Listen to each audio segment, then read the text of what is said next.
Welcome to good health. మన శరీరంలో వెన్నుపూస అనేది చాలా ముఖ్యమైనది. మరి వెన్నుపూసకి సంబంధించి ఎటువంటి సమస్యలు వస్తాయి, దీనికి సంబంధించి ఆయుర్వేదంలో ఎటువంటి ట్రీట్మెంట్ అందుబాటులో ఉందో తెలియజేయడానికి మనతో పాటు Sri Vishishta Ayurveda super speciality hospital doctor GK Reddy garu ఉన్నారు. వారిని అడిగి మరిన్ని విషయాలు తెలుసుకుందాం. Hello doctor. Hello. So disc అనేది చాలా ఇంపార్టెంట్ మన బాడీలో. సో డిస్క్కి ఎటువంటి సమస్యలు వస్తాయి అంటారు, వాటిని ఏ విధంగా డివైడ్ చేస్తారు? సో యూజువల్గా మనకి డిస్క్ అనేది ఇంటర్ వర్టిబ్రల్ డిస్క్ స్పేస్ అనే భాగంలో ఉంటుంది. అంటే ఒక వెన్నుపూసకి మధ్యలో ఆ స్పేస్ అనేది క్రియేట్ చేయగలిగిందే డిస్క్ అని చెప్తాం. ఇది ఒక రబ్బర్ కుషన్ లాగా ఉంటుందన్నమాట. యూజువల్గా హెల్దీగా ఉన్నప్పుడు ఎట్లా ఉంటుందంటే, మాకు ఒక ఎగ్జాంపుల్గా చెప్పాలంటే, ఒక డేట్స్ అంటే మనకి ఖర్జూర పండు, పచ్చిగా ఉన్న ఖర్జూర పండు ఏ విధంగా ఉంటుందో ఆ విధంగా ఉంటుంది. ఆరోగ్యపరమైన సమస్యలు కానివ్వండి, లేకపోతే డిస్క్ డీహైడ్రేషన్ అంటాం, ఎండిపోయినట్టు అయిపోయి స్పేస్ తగ్గడానికి కారణం కానివ్వండి, లేకుంటే ఏదైనా యాక్సిడెంటల్గా దెబ్బలు తగలడం కానివ్వండి, వీటి వల్ల అక్కడున్న దాని లోపలికి వెళ్ళే బ్లడ్ సప్లై కానీ క్యాపిలరీ సర్క్యులేషన్ కానీ అడ్డుకోవడం వల్ల అక్కడున్న లోపల పల్ప్ అనేది గుజ్జులాగా అది ఒత్తిడికి గురై మొత్తం డీహైడ్రేట్ అవ్వడం స్టార్ట్ అవుతుంది అనమాట. డీహైడ్రేట్ అయినప్పుడు అట్ ది సేమ్ టైం ఖర్జూరం ఎండిపోయినప్పుడు ఏ విధంగా మొత్తం కుంచుకుపోయి ముడతలుగా దగ్గరికి అయిపోతుంది, అదేవిధంగా ఇది బాగా దగ్గరికి అయిపోయి నేరోగా అయిపోతుంది. అది జారి బయటికి రావడం, అది వచ్చి స్పైనల్ కార్డ్ మీద ప్రెషర్ పడడం, ఇటువంటి కండిషన్స్ తలెత్తే అవకాశం ఉంటుంది. వీటిలో ఏంటంటే ఎనమాలిస్ అంటే పుట్టుకతో వచ్చే సమస్యలు కూడా ఈ డిస్క్ ఇన్వాల్వ్మెంట్ రావడానికి అవకాశాలు ఎక్కువగానే ఉన్నాయి. ఇంకొకటి యాక్సిడెంటల్గానే ఎక్కువగా చూస్తుంటాం డిస్క్ కండిషన్స్. యాక్సిడెంటల్గా లేకుంటే రోజువారీ చేసే కార్యక్రమాల్లో ఒత్తిడితోటి కింద గుద్దుకున్నట్టు సర్ఫేస్ మీద పడిపోవడం, కాలు జారి పడిపోవడం కానివ్వండి, లేకపోతే స్పోర్ట్ ఇంజురీస్ వలన కానివ్వండి, వెన్నుపూసకి తట్టుకోలేని ఒత్తిడి జరిగినప్పుడు ఈ రెండు వెన్నుపూసల మధ్యలో ఒత్తిడికి ఎక్కువ గురైనప్పుడు ఈ మధ్యలో డిస్క్ జారి బయటికి రావడం, స్పైనల్ కార్డ్ మీద ప్రెషర్ పడడం, అట్ ది సేమ్ టైం అక్కడున్న నర్వ్ రూట్ కంప్రెషన్ ఒత్తిడికి గురవడం వల్ల మనకి కాళ్ళు చేతులు తిమ్మిరలు రావడం, బరువు అనిపించడం, మూమెంట్ చేయలేకపోవడం, ఇటువంటి లక్షణాలు మనకు కనిపించే అవకాశాలు ఎక్కువగా ఉన్నాయి. ఓకే. సో మెడ భాగాన నెక్ దగ్గరకు వచ్చే ప్రాబ్లమ్స్ ఏ విధంగా ఉంటాయి? అంటే ఒట్టి సర్వైకల్ స్పాండిలైసిస్ వస్తుందంటారా, ఇంకా మిగతా ఏమైనా ప్రాబ్లమ్స్ వస్తాయంటారా? సో మెడ దగ్గర స్పాండిలైసిస్ అంటేనే మనకి ఈ స్పేస్ రిడక్షన్ కానివ్వండి, దానికి సంబంధించిన మొత్తం అనీజీగా ఉండడం, వర్టిబ్రాస్ మధ్యలో స్పేస్ తగ్గిపోయి ఒత్తిడికి గురైనప్పుడే మనం స్టిఫ్నెస్ రావడం, దీన్నే స్పాండిలోసిస్ అని చెప్తాం జరుగుతూ ఉంటుంది. సో అది ఒక కండిషన్ మాత్రమే. సో ఇదేంటంటే రాను వీటిలో కాంప్లికేషన్ కండిషన్స్ కూడా ఉంటాయి. ఇందాక చెప్పాను నర్వ్ రూట్ కంప్రెషన్ అని, వెన్నుపూస మధ్యలో స్పేస్ పూర్తిగా తగ్గినప్పుడు ఆ spinal cord nerve route compress అయినప్పుడు ఏంటంటే మనకి మెడ దగ్గర ఉండే లక్షణాలు వేరే ఉంటాయి. మెడ భాగంలో ఆ పరిస్థితి ఏర్పడినప్పుడు, అదేవిధంగా నడుము దగ్గర ఆ పరిస్థితి ఏర్పడినప్పుడు లక్షణాలు వేరే ఉంటాయి. ఎందుకంటే అక్కడి నుంచి సప్లై అయ్యే నర్వ్ ఏ భాగాలకు సప్లై అవుతుందో ఆ భాగాలకి పర్టికులర్ భాగాల మీద ఒత్తిడికి గురవడం అనేది చూస్తూ ఉంటాం. ఇఫ్ సపోజ్ మెడ దగ్గర ఉన్న సర్వైకల్ స్పైన్ దగ్గర ఉన్న వర్టిబ్రాస్ మధ్యలో space reduction C3, C4, C5, C6 ఈ విధంగా ఉన్న వర్టిబ్రాస్ మధ్యలో స్పేస్ తగ్గిపోయి పూర్తిగా నర్వ్ రూట్ కంప్రెషన్ అయినప్పుడు ఈ సర్వైకల్ రీజన్ నుంచి వచ్చే సమస్యలు ఏంటంటే చేతులు ఎడం పక్క కానీ కుడి పక్క కానీ లేకపోతే రెండు వైపులు కానీ తిమ్మిర్లు వచ్చినట్టు అవ్వడం, చేతులు లిఫ్ట్ చేయలేకపోవడం, చేతులు బరువుగా అనిపించడం, at the same time breathing problem, శ్వాస హెవీగా అనిపించడం, ఛాతి బరువుగా అనిపించడం, తలనొప్పి, కాన్స్టెంట్గా సర్వైకోజెనిక్ హెడేక్స్ అంటాం, అంటే ఉండి ఒక్కసారిగా సివియర్ హెడేక్, పుల్లింగ్ పెయిన్ లాగా రావడం, తలలో ఏదో గట్టిగా పట్టేసినట్టు తలనొప్పి రావడం, వాంతులు వచ్చినట్టు అవ్వడం, కళ్ళు తిరిగి పడిపోవడం, ఇటువంటి లక్షణాలు అనేది మెడ దగ్గర ఉండే సమస్యల వల్ల తలెత్తడానికి అవకాశాలు ఉన్నాయి. Okay doctor. So back pain గురించి చెప్పండి. మన బ్యాక్ రీజియన్లో వచ్చే స్పాండిలోసిస్ని ఏమంటారు, వాటి సిమ్టమ్స్ ఏ విధంగా ఉంటాయి? సేమ్ ఇది సర్వైకల్ స్పాండిలోసిస్ ఎలా ఉంటుందో మనకి లంబార్ స్పాండిలోసిస్ కూడా నియర్ బై సిమిలర్గా లక్షణాలు ఎలా ఉంటాయి, కానీ ప్లేస్ మారుతుంది. కాబట్టి ఇక్కడ ఉండే లక్షణాల్లో ఇంకొద్దిగా కఠినతరంగా ఉండే సమస్యలు ఏంటంటే, ఇక్కడ లాంగ్ స్టాండింగ్ ఎక్కువగా ఉన్న వాళ్ళు కానీ ఇంజరీ పరంగా ఇందాక నేను చెప్పాను ఫ్లోర్ మీద జారిపడడం, ఇటువంటి ఉన్నప్పుడు ఏంటంటే స్త్రీలలో ఇప్పుడు మేము ఎక్కువగా గమనిస్తుంది ఏంటంటే యూరిన్ కంట్రోల్ కోల్పోవడం, స్ప్లింటర్ ల్యాక్స్ అవ్వడం అనేది ఒక పరిస్థితిలో ఉంటే, ఈ నర్వ్ రూట్ అనేది కంప్రెస్ అవ్వడం వల్ల యూరిన్ గట్టిగా అరిచినా కానీ దగ్గినా కానీ మూత్రం తెలియకుండా చుక్కల్లాగా పడిపోవడం, లేకుంటే ఎక్కువసేపు మూత్రం ఆపుకోలేకపోవడం, ఇటువంటి కండిషన్ అనేది ఎక్కువ మందిలో చూస్తున్నాం అనమాట. ఇది కాంప్లికేటెడ్గా వచ్చే లక్షణం. వీటిలో సేమ్ నడుము దగ్గర ఉండే పరిస్థితి ఏంటంటే కాళ్ళు తిమ్మిర్లు పట్టడం, కాళ్ళు బరువుగా అనిపించడం, కూర్చోవాలన్నా లేవాలన్నా ఇబ్బందికరమైన పరిస్థితి తలెత్తడం, పడుకొని లేచేటప్పుడు కానీ లేకుంటే ఎక్కువసేపు కూర్చొని పైకి లేచేటప్పుడు కానీ నడుము స్టిఫ్గా అయిపోయి నడుము నిటారుగా లేవడానికి ఇబ్బందికరంగా తయారవడం, ఇటువంటి లక్షణాలు అనేది నడుము దగ్గర రావడానికి అవకాశాలు ఉన్నాయి. ఓకే. హైదరాబాద్ నుంచి కాల్ ఉన్నారు. హలో హలో హలో సార్ నమస్కారం. నమస్తే, చెప్పండి అండి. సార్ నేను నా పేరు అంబుస్వామి, హైదరాబాద్ నుంచి మాట్లాడుతున్నా. నాకైతే డయాబెటిక్ 12 ఏళ్ల నుంచి ఉంది సార్. ఓకే. అయితే నేను ఒక 5 ఏళ్ల కింద నాకు ఒక డాక్టర్ వెనక వెక్కిపోయింది, ఆపరేషన్ చేయాలని చెప్పారు. పోతే ఇది వెనక నొక్కలేదు, ముందర ఎక్కువ నొక్కించి ముందర పక్కల సర్వేకలనికి చెప్పి నాకు ఒక లోపల స్టీల్ అమర్చారు. ఇక్కడ నుంచి ఇక్కడ నడుము నుంచి బొక్క తీసి ఇక్కడ నుంచి స్క్రూ వేసి ఓకే. అయితే నాకు కడుపు మీద ఒక్క చారణ బిల్ల మందము నాకు మత్తు ఉండేది. మత్తు మీన్స్ మన జైరోకిన్ ఇంజక్షన్ ఇస్తే ఉంటుంది అట్లా ఉండేది. ఇప్పుడు నాకు ఏమైతే మొత్తం కడుపు ఈపు మొత్తం మత్తు, ఇంజక్షన్ కూర్చున్నా గిల్లిన వేడి వేడి నీళ్లు పోసినా నాకు వేడి అనిపించదు. అటువంటి ఒకటి వచ్చేసింది. రెండోది నిన్నగాక మొన్న నేను మళ్ళీ అన్ని ఎంఆర్ఐలు తీపించిన సార్. తీపించిన తర్వాత L4 L5 లా బల్జ్ ఉంది, బొక్క జరిగింది, దాన్ని ఆపరేషన్ చేయాలంటున్నారు. ఆల్రెడీ నాకు ఒకసారి ఆపరేషన్ చేసేటప్పుడు ఒక కాలు పడిపోయింది. ఆ కాలుని నేను మళ్ళీ అట్లా ఇట్లా చేసి నేను కొంచెం మెడికల్ నాలెడ్జ్ ఉంది, దాన్ని మళ్ళీ తిరిగి మంచిగా చేస్తున్నాను.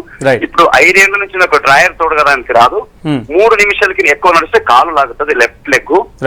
ఏం సార్ ఈ ప్రాబ్లం ఉంది, మీరు గ్యారెంటీకి తక్కువ చేస్తారంటే నేను వచ్చి మీ దగ్గర కలుసుకుంటాను సార్. సో ఒక్కసారి మీ రిపోర్ట్స్ ఆల్రెడీ ఎంఆర్ఐ చేయించారండి, మీరు ఎనీవే హైదరాబాద్ నుంచి అంటున్నారు కాబట్టి ఒకసారి మీ ఎంఆర్ఐస్ తోటి వచ్చి కలవండి.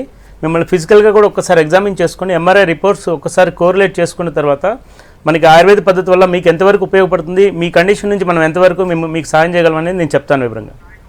ఓకే, నెక్స్ట్ కాల్ తీసుకుందాము. హలో హలో సార్, చెప్పండి ప్రాబ్లం చెప్పండి. నా పేరు సాయి సార్, నిజామాబాద్ నుంచి మాట్లాడుతున్నా. చెప్పండి సాయి. సార్ నమస్కారం సార్. నమస్తే అండి. నాకు కొద్దిగా డిస్క్ కొద్దిగా జరిగింది సార్. Right, MRI చేయించారమ్మా? చేయించాను సార్. రైట్. ఎన్ని రోజులుగా ఉంది సమస్య? అది ఇది నెల రోజులు అవుతుంది సార్, ఒక నెల రోజులు అవుతుంది. లెఫ్ట్ హ్యాండ్ కొంచెం నడవలేకపోయినా సార్ నేను. ఓకే సార్, అది యోగా చేసుకుంటే కొద్దిగా నడవగలుగుతున్నా. ఓకే, కొద్దిగా కాలు తిమ్మిరేసినట్టు అవుతుంది సార్, డిస్క్ బల్గని చెప్పారు డాక్టర్. రైట్. ఇప్పుడు బరువు ఏమైనా ఎక్కువ ఉన్నారా మీరు? సార్ బరువు ఏమైనా ఎక్కువగా ఉంటారా? నార్మల్ బరువు మెయింటైన్ అవుతున్నారు? బరువు 64 దాకా ఉంటుంది సార్. రైట్. ఓకే అండి, ఒకసారి మీ రిపోర్ట్స్ తోటి కనిపించండి. ఆల్రెడీ మీరు చెప్పిన దాన్ని బట్టి కాళ్ళు కూడా తిమ్మిర్లు వస్తుందంటే L4 L5 are L5 S1 మధ్యలో ఈ బల్జీ రావడానికి అవకాశం ఉంది. ఒకసారి మీ రిపోర్ట్స్ చూసిన తర్వాత ఆ బల్జీకి తీవ్రత ఏ స్థాయిలో ఉంది, నర్వ్ రూట్ కంప్రెషన్ ఏ స్థాయిలో ఉంది, అవి ఒక్కసారి చూసిన తర్వాత చికిత్స అనేది మనకి ఆయుర్వేద పద్ధతిలో పంచకర్మ విధానంలో ఉంటుంది. అది 14 days, 21 days, 28 days ఈ విధంగా చికిత్స చేయాల్సిన అవసరం ఉంటుంది. హాస్పిటల్ అడ్మిట్ అవ్వాల్సిన అవసరం లేదు. మీరు రెగ్యులర్ యాక్టివిటీ చేసుకుంటూనే ఒక డైలీ ఒక 1.5 hour ట్రీట్మెంట్ ఉంటుంది హాస్పిటల్లో. దాంతోపాటుగా ఫిజియోథెరపీ యాక్టివిటీ ఉంటుంది. అంటే మన హాస్పిటల్లో ఇంటిగ్రేటెడ్ అంటే ఆయుర్వేదం పంచకర్మతో పాటుగా ఫిజియోథెరపీ 2 ఇంటిగ్రేట్ చేయడం వల్ల మనకు అక్కడ ఉన్న స్ట్రెంత్ని ఇచ్చుకుంటూ మళ్ళీ సెట్టింగ్ చేసే విధంగా 2 రకాలుగా చికిత్స చేయడం వల్ల తొందరగా దాని నుంచి బయటికి రావడానికి అవకాశం ఉంటుంది. ఒకసారి మీ రిపోర్ట్స్ తోటి కలిసే ప్రయత్నం చేయండి, చూద్దాం. ఓకే, నెక్స్ట్ కాల్ తీసుకుందాము. Hello sir. నమస్తే మేడం. నమస్తే అండి, చెప్పండి ప్రాబ్లం చెప్పండి. మేడం నా పేరు శ్రీనివాస్ మేడం. చెప్పండి. మేడం నేను మమ్మ సరిగి మేడం నాకే మేడం కూస్తే నడవడానికి వస్తలే మేడం, చాలా ఇబ్బంది ఉంది మేడం, నాకు చాలా నష్టం ఇస్తున్నాం మేడం. నేను ఎన్ని రోజులుగా బాధపడుతున్నారండి? సార్ కంచమన 2 సంవత్సరాలు అవుతుంది సార్. నాకు ఇంతకు ముందు ఏమైనా ఎక్స్రే కానీ ఎంఆర్ఐ కానీ ఏమైనా చేయడం జరిగిందా? సార్ తీపించిన ఇంట్లో ఆల్రెడీ ఎంఆర్ఐ స్కాన్ ఇప్పించిన సార్. కూసేటప్పుడు ఎవరిగా చాలా నరకం అనిపిస్తుంది సార్. నేను రైట్. కాళ్ళు బరువుగా ఏమైనా అవుతున్నాయండి? అవును సార్, కాలు తిమ్మిరెక్కుతుంది ఇప్పుడు కూసేటప్పుడు లేవని చాలా ఇబ్బంది సార్. నేను దుబాయ్ కొట్టేది సార్, చాలా నరకం అనిపిస్తున్నాను నేను. రైట్. ఒకసారి మీ రిపోర్ట్స్ తోటి కలిసే ప్రయత్నం చేయండి. ఒకసారి లేదంటే నాకు మెయిల్ కూడా చేయొచ్చు, srivsister@gmail.com. మీ రిపోర్ట్స్ నాకు మెయిల్ చేసే ప్రయత్నం చేయండి. లేని పక్షంలో ఒకసారి రిపోర్ట్స్ తోటి వచ్చి కలిసినట్టయితే ఫిజికల్గా కూడా ఒకసారి ఎగ్జామిన్ చేసుకొని ట్రీట్మెంట్ అది ప్లాన్ చేస్తే మీరు పూర్తిగా దాని నుంచి బయటికి రావడానికి అవకాశం ఉంటుందండి. నేను ఒకసారి ఫిజికల్గా చూసిన తర్వాత ఇంకా వివరంగా మీతో మాట్లాడడానికి అవకాశం ఉంది. ఓకే డాక్టర్, సో జనరల్గా డిస్క్ ప్రాబ్లమ్స్ అనగానే సర్జరీ అడ్వైస్ చేస్తూ ఉంటారు. ఇందాక కాల్ కూడా చెప్పారు సర్జరీ చేయించుకున్నాను కానీ నా కాలు పడిపోయింది అనేసి. సో సర్జరీ లేకుండా ఆయుర్వేదంలో ఎటువంటి ట్రీట్మెంట్ అందుబాటులో ఉంది? సో యూజువల్గా సర్జరీ అనేది ఒక స్టేజ్కి వచ్చినప్పుడు అది అల్టిమేట్, ఇంకా సర్జరీ అనేది అల్టిమేట్ ట్రీట్మెంట్, ఇంకా అంతకుమించి వేరే ఏం లేదు. సో ఇది ఏమవుతుందంటే ఏ కండిషన్స్ అనేది చూసుకోవాల్సిన అవసరం ఉంటుంది. అలా కాకుండా ఎర్లీ స్టేజ్లో ఇప్పుడు బ్యాక్ పెయిన్ యూజువల్గా నడుము నొప్పి, ఇది తీవ్రమైన నడుము నొప్పి అని ఎప్పుడు నిర్ధారించుకోవాలి, అది ఫస్ట్ పేషెంట్స్కి ఒక అవగాహన కల్పించాల్సిన అవసరం ఉంది.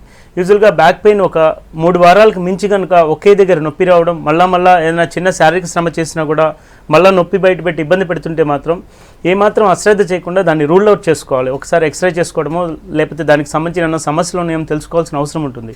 ఇట్లా ఎర్లీ స్టేజ్లో మోర్ దెన్ 2 weeks 3 లేకపోతే 4 weeks అంటే మోర్ దెన్ 2 months లోపలనే కనుక మనం డయాగ్నోస్ చేసుకొని దానికి చికిత్స ఆయుర్వేదం వైపు మనం ఇచ్చే పంచకర్మ విధానంలో ట్రీట్మెంట్ తీసుకున్నట్టయితే ఎర్లీ స్టేజ్లోనే దాన్ని పూర్తిగా సెట్ చేసుకుని మళ్ళీ నార్మల్ కండిషన్కి తీసుకురావచ్చు. మళ్ళీ ఫర్దర్ ఎవల్యూషన్ డిసీజ్ లేకుండా ఎటువంటి జాగ్రత్తలు తీసుకోవాలి, వాళ్ళు శారీరక స్థితి ఏ విధంగా ఉంచుకోవాలి, రోజువారీ కార్యక్రమాల్లో నడుము మీద ఒత్తిడి పడకుండా ఎలా చేసుకోవాలి, నడుము వెన్నుపూసలు స్ట్రెంథన్ అయ్యే విధంగా మనం చెప్పే ఎక్సర్సైజ్ ఎలా చేసుకోవాలి, ఇవన్నీ కూడా మనం చెప్పడం జరుగుతుంది. సో ఈ కండిషన్లో కనుక పేషెంట్స్ మనకు ఎర్లీ స్టేజ్లో పేషెంట్స్ ఆయుర్వేదం వైపు చూసి వచ్చినట్లయితే పూర్తిగా మళ్ళీ డిసీజ్ ఎవల్యూషన్ లేకుండా సర్జరీ వరకు వెళ్లకుండా మనం ఇనిషియల్గానే స్టాప్ చేసేయచ్చు. అలా కాకుండా ఇందాక ఒక కాలర్ చెప్పారు, మనకి సివియర్గా తిమ్మిర్లు వచ్చేస్తున్నాయి, ఒక 3 నిమిషాలు కూడా నిలబడలేకపోతున్నాను, మొత్తం ఇది వస్తుంది. సో ఇక్కడ గమనించాల్సిన విషయం ఏంటంటే ఇక్కడ ఈ సిమ్టమ్స్ అనేది ఒక్కొక్కసారి మనకి క్లినికల్గా కోరిలేట్ చేసుకున్నట్లయితే మనకి బయటకు కనిపించే సిమ్టమ్స్కి క్లినికల్కి చాలా వ్యత్యాసం ఉంటుంది. క్లినికల్గా ఒకసారి ఎంఆర్ఐ చూసినట్టయితే ఆ డిస్క్ బల్జ్ ఏ స్థాయిలో ఉంది, ప్రొట్రూషన్ ఉందా, హెర్నియేషన్ ఉందా, లేకుంటే కంప్లీట్గా కంప్రెస్ అయిపోయి స్పైనల్ కార్డ్ మొత్తం కూడా ఇంటెంటేషన్ కంప్రెస్ అయిపోతుందనే చూసుకోవాలి. సో ఆ స్థాయిలో ఉన్నప్పుడు లక్షణాలు కూడా అదే తీవ్రంగా ఉంటాయి. కొంతమందిలో తీవ్రత క్లినికల్గా చాలా తీవ్రంగా ఉన్నా కూడా లక్షణాల పరంగా కంఫర్టబుల్గా తిరగడం ఇవన్నీ చేస్తూ ఉంటారు. సో ఇటువంటివి మనం పూర్తి స్థాయిలో వ్యాధి నిర్ధారణ చేసుకున్న తర్వాత టేకప్ చేయడం అనేది జరుగుతూ ఉంటుంది ట్రీట్మెంట్లో భాగంగా. సో ఇప్పుడు అంత తీవ్రమైన లక్షణాలు ఉన్న వాళ్ళు కొంతమంది కేవలం మజిల్ స్పాజం ఉన్న వాళ్ళు కూడా ఇదే తీవ్రమైన లక్షణాలు ఉంటాయి. సో అప్పుడు ఆ మజిల్ స్పాజంకి సంబంధించిన కొన్ని ఎక్సర్సైజులు అక్కడ స్ట్రెంథన్ చేసే విధంగా కొన్ని చికిత్సలతోటే పూర్తిగా మళ్ళీ patient with in short period normal అయిపోవచ్చు. కానీ కొంతమందికి లక్షణాల పరంగా తక్కువ ఉన్నా కూడా సమస్య చాలా తీవ్రతరంగా ఉంటుంది. అటువంటి వాళ్ళకు కొద్దిగా ఎక్కువ లెంతీ ట్రీట్మెంట్ చేయాల్సిన అవసరం ఉంటుంది. సో ఇవన్నీ కూడా పేషెంట్ కండిషన్ని బట్టి వాళ్ళ శారీరక స్థితి, శారీరక బలము, వ్యాధి బలము ఇవి అన్నీ చూసుకొని చికిత్స ప్లాన్ చేయడం అనేది జరుగుతూ ఉంటుంది. ఓకే, నెక్స్ట్ కాల్ తీసుకుందాము. హలో హలో, నమస్తే అండి. నమస్తే అండి. Good evening doctor. Good evening అండి. యాక్చువల్ నేను 1 year బ్యాక్ నాకు ఇట్లా డిస్క్ అంటే నార్మల్ సైడ్ ప్రాబ్లం వచ్చింది back side. Okay. So sunshine లో చూపించాను హైదరాబాద్ లోనే. రైట్. సో వాళ్ళు ఎంఆర్ఐ రిపోర్ట్ ఫస్ట్ ఏమో సజెస్ట్ టాబ్లెట్ రాశారు, తర్వాత నెక్స్ట్ మీటప్ లో ఎంఆర్ఐ తీయాలని చెప్పి అన్నారు. రైట్. ఎంఆర్ఐ ఎల్ఎక్స్ పైన తీసినారండి. తీస్తే దాంట్లో డిస్క్ బాల్జ్ L4 L5 బాల్జ్ అయిందని చెప్పి అన్నారు. ఓకే. సో 3 months కి అట్లా మెడికేషన్ వాడితే తగ్గిద్దని చెప్పి అన్నారు. రైట్. టాబ్లెట్స్ రాశారు. సో టాబ్లెట్స్ వాడినా కూడా నొప్పి మళ్ళీ సేమ్ అదే ప్రాబ్లం అండి. రైట్. మీ ప్రొఫెషన్ ఏంటండి? ఏంటండి మీ ప్రొఫెషన్ ఏంటి, ఏం చేస్తుంటారు? నేను ఎంటెక్ చేస్తున్నానండి. ఎంటెక్ చదువుతున్నారు, ఇంకా స్టూడెంట్ మీరు? So student. ఒకటి ఏంటంటే అండి, పోస్చరల్ ప్రాబ్లం అంటాం. అంటే మనం కూర్చునే విధానం కానీ, పడుకునే విధానం కానీ, మనం రోజువారీ చేసే కార్యక్రమాలు, స్నానం దగ్గర నుంచి కూర్చొని టీవీ చూసే విధానం దగ్గర నుంచి వీటిలో బాడీ పోస్చర్స్ మీద నడుము దగ్గర ఒత్తిడి పడే విధంగా మనం కూర్చున్నట్లయితే అది కాన్స్టెంట్గా మళ్ళీ మీరు ఎన్ని రకాల మందులు వాడినా కూడా మళ్ళీ అదే పెయిన్ బయటపెట్టడానికి అవకాశం ఉంటుంది. ఫస్ట్ పోస్చర్స్ మీద ధ్యాస పెట్టి మీకు అక్కడున్న మైల్డ్ బల్జా లేకుంటే కొంచెం ఇంకా తీవ్రంగా మిడిల్ స్టేజ్లో బల్జ్ ఉందా అనేది ఒకసారి మీ ఎంఆర్ఐ చూస్తే నాకు అర్థమవుతుంది. మీరు ఒక్కసారి నాకు ఎంఆర్ఐ మెయిల్ చేసే ప్రయత్నం చేయండి, srivisister@gmail.com. మీరు చూసిన తర్వాత at the same time postures problem లేకుండా చూసుకోవాలి మీరు, ఎందుకంటే మీరు బరువు పనులు కూడా చేసే పరిస్థితి కాదు. సో స్టూడెంట్ కాబట్టి మీరు కూర్చునే విధానం కానివ్వండి, పడుకునే విధానం కానివ్వండి, మీరు రోజువారీ చేసే కార్యక్రమాల్లో నడుము మీద ఒత్తిడి పడే విధంగా ఉంది. అది ఏ పాయింట్స్లో వస్తుంది అనేది ఒక్కసారి మిమ్మల్ని ఇంటరాగేట్ చేసుకొని మిమ్మల్ని టోటల్గా కౌన్సిలింగ్ చేసే విధానంలో మొత్తం మనకి ఎవిడెన్స్ తెలుస్తుంది. సో ఆ విధానంలో ఎటువంటి జాగ్రత్తలు తీసుకోవాలి, నడుము దగ్గర స్ట్రెంత్ చేసే విధంగా కొన్ని ఎక్సర్సైజ్, కొన్ని ఫిజియోథెరపీ మూమెంట్స్ అవి చేసుకున్నట్లయితే పూర్తిగా నార్మల్ అవడానికి అవకాశం ఉంటుంది. ఒకసారి మీ రిపోర్ట్ చూసినాక ఇంకా క్లియర్గా చెప్తాను నేను. ఓకే డాక్టర్, నెక్స్ట్ కాల్ తీసుకుందాము. హలో హలో, చెప్పండి, ప్రాబ్లం చెప్పండి, డాక్టర్ గారు ఉన్నారు. ఆంకలోజింగ్ స్పాండిలోసిస్ బాధపడుతున్నాను ఒక 4 సంవత్సరాల నుంచి. ఎన్ని సంవత్సరాలుగా ఉందండి? 4 years నుంచి సార్. 4 years. ఓకే. వాడుతున్నా. ఓకే. రిలీఫ్ ఏముంటలేదు. లెఫ్ట్ హిప్ గ్యాప్ వచ్చిందని చెప్పారండి. రైట్. ఏమన్నా ఏవియన్ అని ఏమన్నా చెప్పారండి సార్? ఏవియన్, ఏవియాస్కులర్ నెక్రోసిస్ అటువంటి కండిషన్స్ ఏమైనా ఉన్నాయని చెప్పారా? అదేం లేదు సార్, లెఫ్ట్ 20 భాగంలో అరిగిందని చెప్పారు సార్. రైట్. ఓకే. స్టిఫ్నెస్ ఉంటుందండి? ఇంజెక్షన్ తీసుకోవాలన్నారు సార్. మార్నింగ్ లేచినప్పుడు స్టిఫ్నెస్ ఉంటుందా, మొత్తం పట్టేసినట్టు అవడం అట్లా అవుతుందా? ఏం లేదు సార్, కానీ 1 month నుంచి బాగా పెయిన్స్ ఉంటుంది సార్. అంతకుముందు మామూలుగా నడుస్తూ కొంచెం పెయిన్ ఉంటుండే, కానీ 1 month నుంచి బాగా పెయిన్ ఉంటుంది సార్, నడవలేకపోతున్నా. సో ఇప్పుడు ఏమవుతుందంటే యాంక్లోజింగ్ స్పాండిలోసిస్ ఏమంటే జాయింట్స్ అన్ని కూడా ఈ మధ్యలో ఉన్న కార్టిలేజ్ అన్ని కూడా కంప్లీట్ డ్రై అవ్వడం, టైట్ అయిపోవడం, మజిల్స్ అన్ని స్టిఫ్నెస్ అయిపోవడం, మయాలజీ కండిషన్స్ కూడా డెవలప్ అవుతాయి. కాబట్టి దీనికి ఆయిలేషనే ప్రత్యేకమైన చికిత్స. అది ఆయిలేషన్ అంటే ఆయిల్స్ తోటి చేసే టెక్నిక్, అంటే ఒక రిథమిక్ వేలో చేసే, అక్కడ రిజునేట్ అయ్యే విధంగా చేసే చికిత్స. అది అభ్యంగం చేసుకుంటూ మనకి దానికి తగినట్టుగా ఆయుర్వేదంలో కొన్ని ప్రత్యేకమైన చికిత్సలు ఉన్నాయి యాంక్లోజింగ్ స్పాండిలోసిస్కి. మనకి అదేంటంటే ఒక్కసారిగా ట్రీట్మెంట్ నుంచి పూర్తిగా మిమ్మల్ని వ్యాధి నుంచి బయటికి తీసుకురావడం అనేది జరగదండి. ఇది ఎవల్యూషన్ ఉండే వ్యాధి కాబట్టి దాన్ని ఇమీడియట్గా ఎవల్యూషన్ స్టాప్ చేసి ముందుకు వెళ్ళొచ్చు మనం. ఒకసారి మీ రిపోర్ట్స్ తోటి కనిపించే ప్రయత్నం చేయండి. మీది ఆల్రెడీ రిపోర్ట్ కూడా చేసినవచ్చు, HLA-B27 అనే టెస్ట్ ఒకటి ఉంటుంది. ఒకసారి అవి రిపోర్ట్స్ అన్నిటి తీసుకొని రండి. ఒకసారి అవి చూసిన తర్వాత చికిత్స అనేది యూజువల్గా మనకి 2 yearsకి ఒకసారి ఒక ప్లాన్ చేయాల్సిన అవసరం ఉంటుంది. అది 2 yearsకి ఒకసారి మీ తీవ్రతను బట్టి అది 14 days చేయాలా, 21 days చేయాలనేది నేను చెప్తాను. అది ఒక సెషన్ తీసుకున్న తర్వాత మళ్ళీ 2 years వరకు మీకు ఒక ప్రోగ్రామ్ ఇస్తాను. రెగ్యులర్గా చేసుకునే ఎక్సర్సైజులు వీటితో పాటు కొన్ని మెడికేషను అవి చేసుకుంటూ వెళ్తే ముందు ఇంకా జాయింట్స్ దెబ్బతినకుండా ఉంటాయి మీకు. Okay doctor, so disc problems గురించి మనం మరిన్ని డీటెయిల్స్ డిస్కస్ చేద్దాము. దానికన్నా ముందు ఒక చిన్న ఏవి చూద్దాం. ఓకే, శ్రీ విశిష్టకి సంబంధించి చిన్న ఏవి చూద్దాం.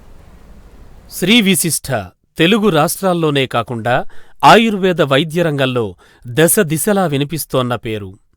అత్యుత్తమ వైద్య సేవల్ని ప్రారంభించిన శ్రీ విశిష్ట సూపర్ స్పెషాలిటీ ఆయుర్వేద వైద్యశాల అనతి కాలంలోనే అనేక మందికి ఆయుర్వేద వైద్యంతో విశిష్ట సేవలందిస్తోంది. ప్రాణ స్నేహితులైన doctor GK Reddy, doctor Lakshmiprasad తమకున్న విజన్తో ఆయుర్వేద వైద్య రంగంలో ఉన్న 12 సంవత్సరాల అనుభవంతో 2013లో ప్రారంభించబడింది శ్రీ విశిష్ట సూపర్ స్పెషాలిటీ ఆయుర్వేద వైద్యశాల. ఆయుర్వేద వైద్య రంగంలో అపార అనుభవం ఉన్న CCIM member doctor Sarangapani, retired professors doctor B Venkataiah నిరంతరం తమ వైద్య సేవలు అందిస్తూ ప్రజలకు ఆయుర్వేద వైద్యంలో అనుక్షణం నమ్మకాన్ని కలిగిస్తూ విశేష ఫలితాలు అందిస్తూ వస్తున్నారు. ఆయుర్వేద వైద్యంలో మూలమైన పంచకర్మ చికిత్సకు ఆయుర్వేదంతో ఆధునీకరించి విశేష ఫలితాలను అందిపుచ్చుకుంటూ కొత్త పుంతలు తొక్కిస్తోంది శ్రీ విశిష్ట సూపర్ స్పెషాలిటీ ఆయుర్వేద వైద్యశాల. శ్రీ విశిష్ట ప్రతి నెల 1500 మంది నుంచి 1800 పేషెంట్స్తో ప్రయాణాన్ని ప్రారంభించింది. కేవలం 3 సంవత్సరాల్లో 1,00,000కు పైగా వ్యాధిగ్రస్తులకు 90% కంటే ఎక్కువగా ఫలితాలనందిస్తూ నాణ్యమైన ప్రయోగపూర్వక నిరూపణతో కూడిన ఆయుర్వేద వైద్య సేవలందిస్తోంది శ్రీ విశిష్ట. ఆయుర్వేద వైద్య రంగంలో తెలంగాణ రాష్ట్రంలో తొలిసారిగా chief minister relief fund CMRF ద్వారా వైద్య సేవలందించడమే కాకుండా నగదు రహిత హెల్త్ ఇన్సూరెన్స్ సేవల్ని సైతం అందిస్తోన్న ప్రథమ ఆయుర్వేద వైద్యశాలగా పేరొందింది శ్రీ విశిష్ట. సెంట్రల్ కౌన్సిల్ ఆఫ్ ఇండియన్ మెడిసిన్లో ఆయుర్వేదం కోర్సులు చేసే విద్యార్థులకు సిలబస్ రూపకల్పనలో doctor Sarangapani, doctor Lakshmi Prasad, doctor Kishan కీలక పాత్ర పోషించడం శ్రీ విశిష్ట వైద్యుల అసాధారణ ప్రతిభకు అద్దం పడుతోంది. ISO quality care award for 2015, TV5 news channel ప్రతిష్టాత్మక బిజినెస్ లీడర్షిప్ అవార్డు ఫర్ 2015, అత్యుత్తమ వైద్య సేవా పురస్కారం NTV నుంచి 2014లో శిల్పకళావేదికలో ప్రపంచ ఆయుర్వేద దినోత్సవాన్ని, 2015లో ఎగ్జిబిషన్ గ్రౌండ్స్ నాంపల్లిలో భారత ప్రభుత్వమే ప్రతిష్టాత్మకంగా భావించిన ప్రపంచ యోగా దినోత్సవం తెలంగాణ రాష్ట్ర ప్రభుత్వ సహకారంతో అత్యద్భుతంగా నిర్వహించిన ఘనత శ్రీ విశిష్టాకే దక్కింది. హైదరాబాద్ ట్రాఫిక్ పోలీస్ మరియు సేఫ్ స్వచ్ఛంద సంస్థతో సంయుక్తంగా హెల్మెట్ ధారణ అవగాహన కార్యక్రమం నిర్వహించింది. ప్రజల్లో చైతన్యం తీసుకొచ్చింది. ఆయుర్వేదం విశిష్టత, యోగా ప్రాముఖ్యత, రక్తదానం ఆవశ్యకత, అవయవదానం విశిష్టతను వివరిస్తూ అనేక అవగాహన మెడికల్ క్యాంపులను హైదరాబాదులో అనేక కార్పొరేట్ కంపెనీలు, స్కూళ్లు, కాలేజీల్లో నిర్వహించింది శ్రీ విశిష్ట. హైదరాబాదులో ఎర్రమంజిల్ వద్ద సివిల్ సప్లైస్ భవన్ ఎదురుగా విశాలమైన 5,000 చదరపు అడుగుల విశాల ప్రాంగణంలో ఆహ్లాదకరమైన ప్రశాంత వాతావరణంతో సేవలందిస్తోంది.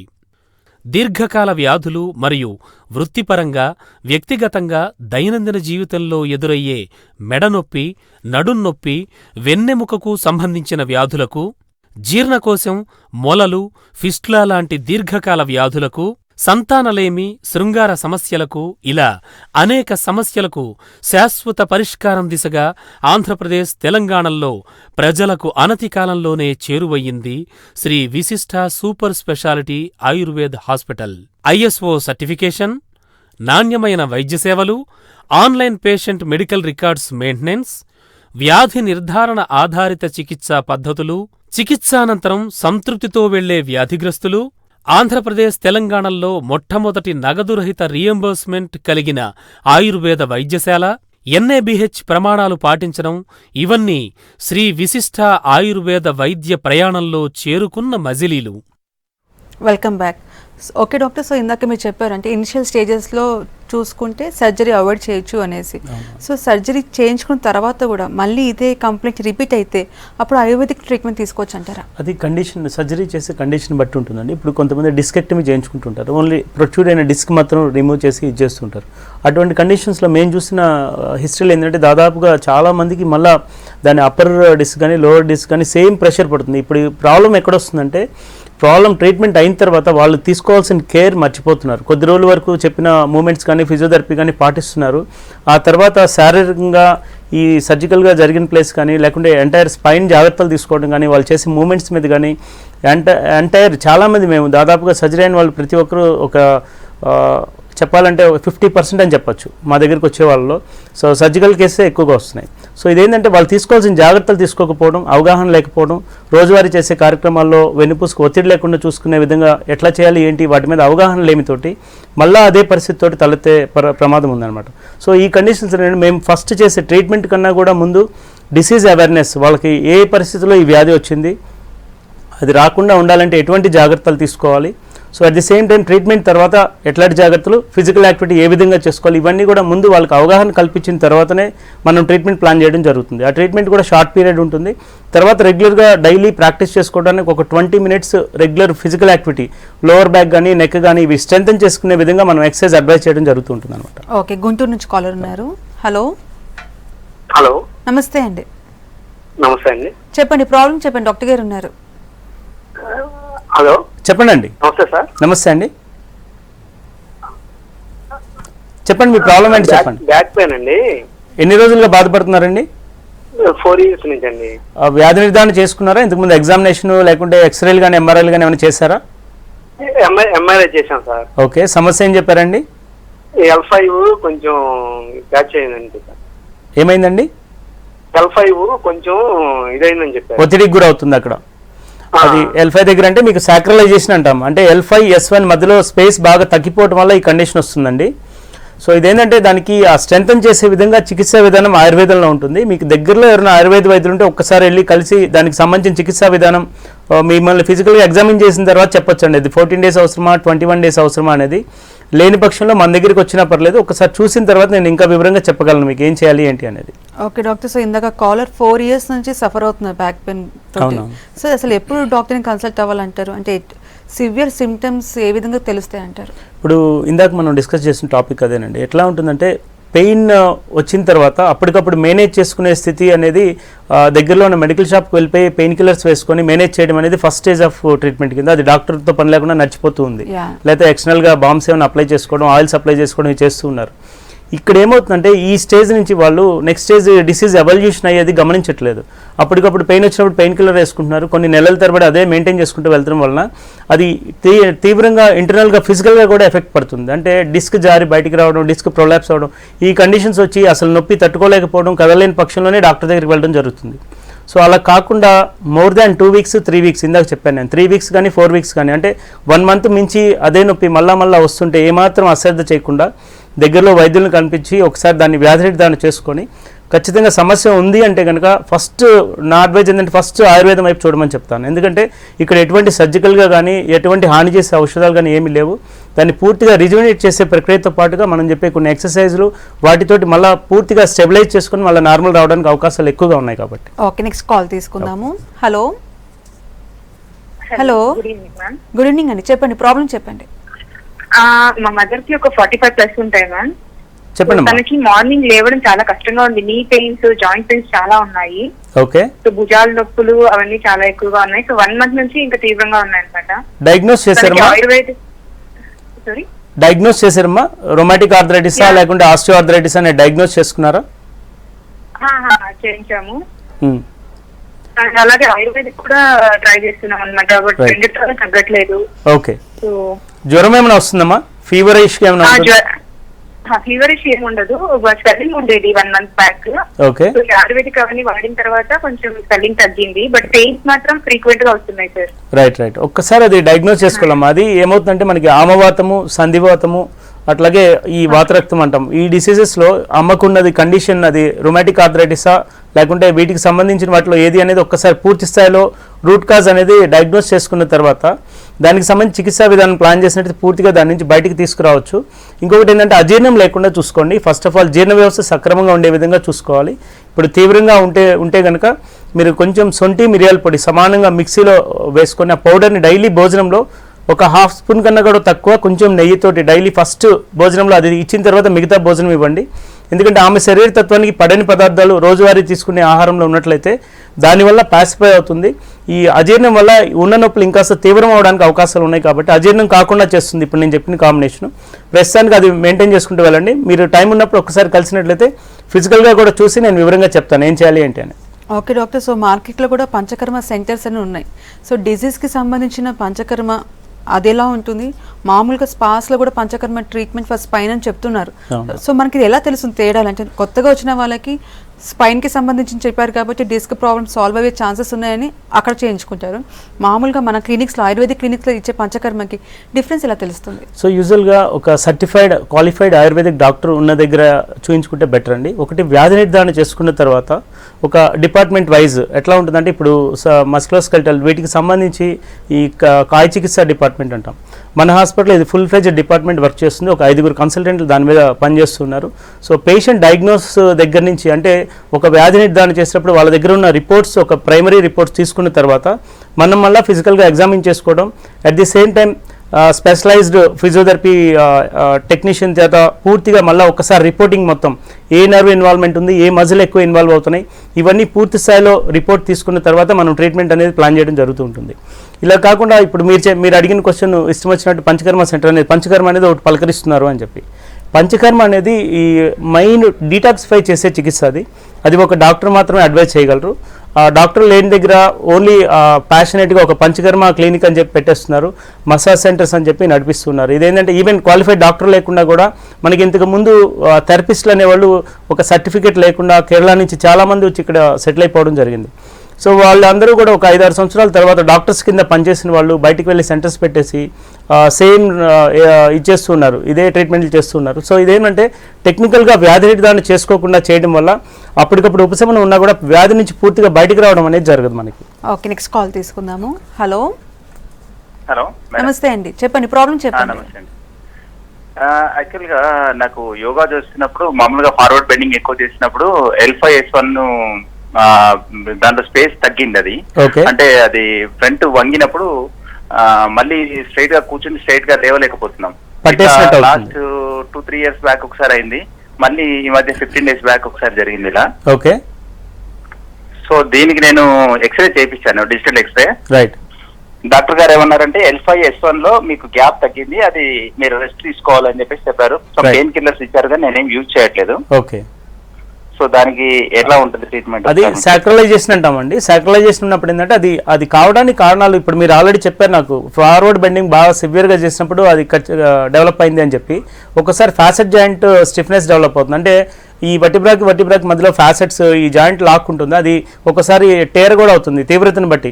ఆ టేర్ అయిందా లేదా అనేది మనకి ఎంఆర్ఐలో మాత్రమే తెలుస్తుంది. ఇప్పుడు కేవలం మీరు సాక్రలైజేషన్ అని మాత్రం తెలిసింది. దానికి స్ట్రెంథన్ చేసే విధంగా మనకి కటివర్సి అని చెప్పి ఆయుర్వేదంలో ప్రత్యేకమైన చికిత్సా విధానాలు ఉన్నాయి. సో అది ఏ స్థాయిలో చేయాలి, ఎంతసేపు చేయాలని ఒక్కసారి మిమ్మల్ని ఫిజికల్గా కూడా ఎగ్జామిన్ చేసుకున్న తర్వాత ఆ ట్రీట్మెంట్ చేసుకుంటూనే మనకి ఫిజియోథెరపీ సపోర్ట్ ఉంటుంది. ట్రాక్షన్ చేసుకోవాలి, అది ఎంత వెయిట్తో చేయాలి ఏంటి అనేది మీ శారీరక స్థితి, శారీరక బలము, అదేవిధంగా ఈ స్పేస్ ఎంత రెడ్యూస్ అయింది అనే దాని మీద చూసుకొని మనం చేయాల్సిన అవసరం ఉంటుంది. ఒకసారి ఫిజికల్గా ఎగ్జామిన్ చేసిన తర్వాత అవన్నీ నేను వివరంగా చెప్పడానికి అవకాశం ఉంటుంది. ఓకే డాక్టర్, సో ఓవరాల్గా డిస్క్ ప్రాబ్లమ్స్కి సంబంధించి సర్జరీస్ అవసరం లేకుండా పంచకర్మ ద్వారా మంచి ట్రీట్మెంట్ అందుబాటులో చెప్తున్నారు. థ్యాంక్ యూ సో మచ్ అండి. ఇది వాటి good health. Keep watching V6 news.